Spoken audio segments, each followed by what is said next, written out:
notre nouveau secrétaire général, M. Koumi Naïdo, annonce, je cite, qu'Amnesty va se concentrer sur les disparitions et les enlèvements politiques. Et plus largement qu'Amnesty International va mettre l'accent sur la défense des libertés d'expression, de réunion et d'association qui sont fondamentales pour permettre aux organisations de la société civile et aux activistes d'exister et d'avoir un espace civique pour résister. Malheureusement, les disparitions forcées n'ont pas de frontières. Elles touchent les plus vulnérables et posent davantage de questions qu'elles n'apportent de réponses. Sachez que plus d'un tiers des disparitions forcées se déroulent en Afrique subsaharienne. Et cette pratique est courante, sinon récurrente, dans les pays d'Afrique centrale francophone dont je m'occupe à Amnesty International France. Donc, la société civile s'engage et réclame la vérité. Et l'Organisation des Nations Unies dispose désormais d'outils permettant de lutter efficacement contre ce phénomène, dont le principal est la Convention internationale pour la protection de toutes les personnes contre les disparitions forcées, adoptée par l'Assemblée générale des Nations Unies le 20 décembre 2006. Alors, qu'est-ce qu'une disparition forcée? Qu'est-ce qu'un disparu? Un disparu, c'est une personne, un ou une disparue. C'est une personne enlevée, arrêtée, détenue, séquestrée contre sa volonté et privée de liberté par des représentants du gouvernement, des groupes organisés ou des individus dont les agissements sont tolérés d'une certaine manière par les autorités.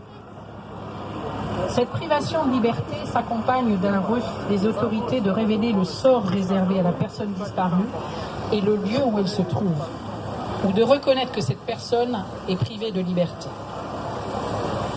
Une personne disparue est une personne en danger, car détenue sans protection de la loi, elle risque d'être torturée en violation de la Convention de la torture des Nations Unies et se trouve à la merci de ses ravisseurs, ce qui peut lui laisser des séquelles physiques et psychologiques durables, souvent pendant plusieurs années après son enlèvement, si ce n'est à vie.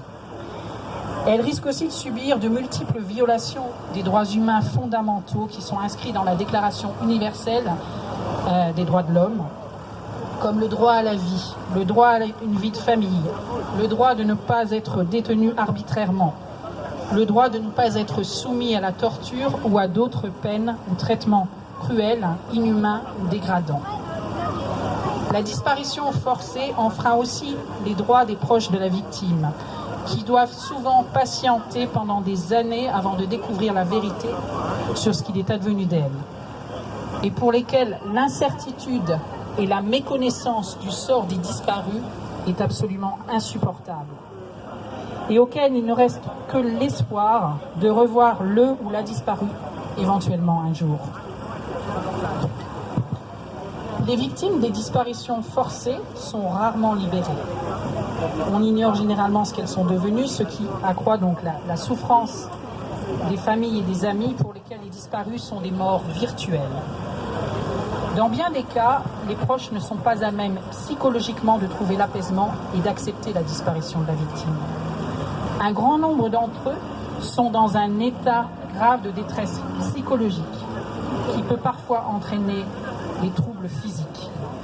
Ils sont malades de chagrin, ils font des cauchemars à répétition. Les enfants ne sont pas épargnés par cette angoisse. La disparition d'un parent, d'un frère ou d'une sœur ou d'un autre membre de leur famille a souvent une incidence négative sur les résultats à l'école, sur leur alimentation, sur leurs relations au quotidien avec les autres. La peur engendrée par ces disparitions forcées ne touche pas seulement les victimes et leurs proches, mais la société dans son ensemble. La multiplication des disparitions forcées instaure un véritable climat de peur, et c'est ce qui s'est passé au Gabon depuis le 31 août 2016.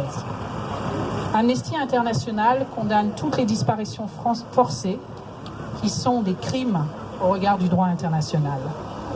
Pour leurs auteurs, l'assassinat et les disparitions forcées ont un effet immédiat et dissuasif. Justement, pour eux, il s'agit de faire taire toute opposition, toute voix dissidente. Et pour ce faire, tous les moyens sont bons.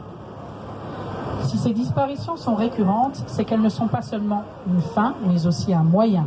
Elles permettent de faire disparaître les preuves et les témoignages des violations des droits humains. D'ailleurs, les disparitions forcées s'accompagnent pratiquement systématiquement de torture. La torture ne peut